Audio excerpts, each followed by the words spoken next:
नमस्कार दोस्तों, वापस से स्वागत है आप लोगों का एक और नए वीडियो में। दोस्तों, आज के इस वीडियो में आप थंबनेल देखकर समझ ही गए होंगे कि हम किस टॉपिक के बारे में बात करने वाले हैं। तो दोस्तों, काफ़ी लोगों को ये मालूम भी नहीं होता है कि क्लर्क क्या होता है और क्लर्क का क्या काम होता है।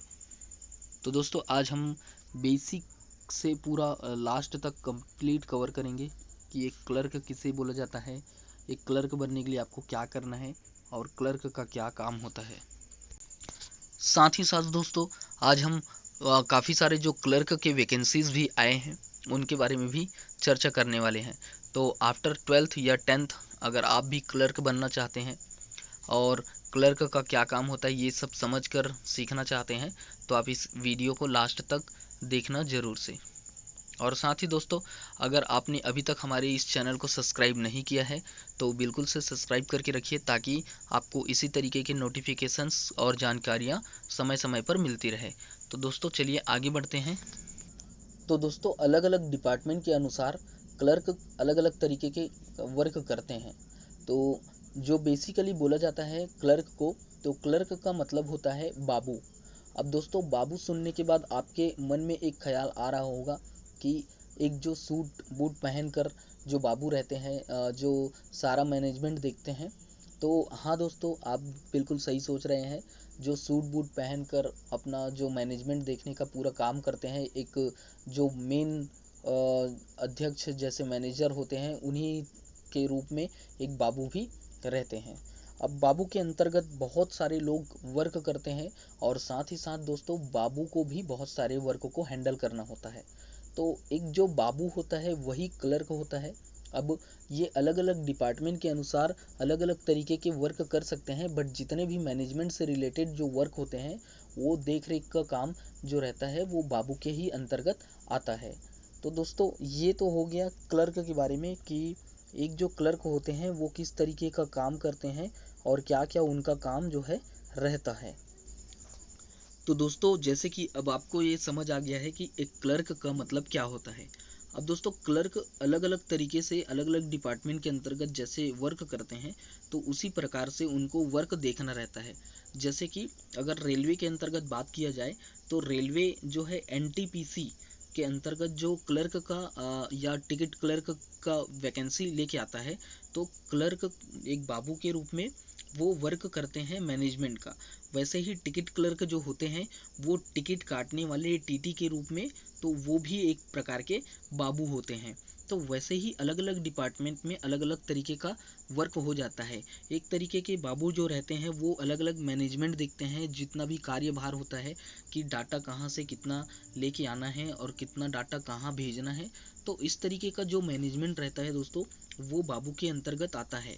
और साथ ही साथ पहले क्या होता था दोस्तों कि पहले कंप्यूटर ऑपरेटिंग का भी जो काम होता था, चाहे हिंदी इंग्लिश टाइपिंग या डाटा एंट्री का, तो वो सारे के सारे वर्क पहले बाबू को ही करने होते थे।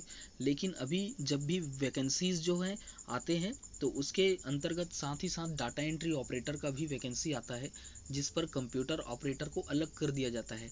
अन्यथा पहले ऐसे होता था दोस्तों कि बाबू जो रहते थे उन्हीं को ही डाटा एंट्री का भी मैनेजमेंट देखना रहता था, तो उन पर बहुत ज़्यादा अत्यधिक कार्यभार हो जाता था। तो इसीलिए अभी कंप्यूटर ऑपरेटर जो रहते हैं उनको अलग से हायर किया जाता है ताकि बाबू के ऊपर उतना प्रेशर ना पड़े।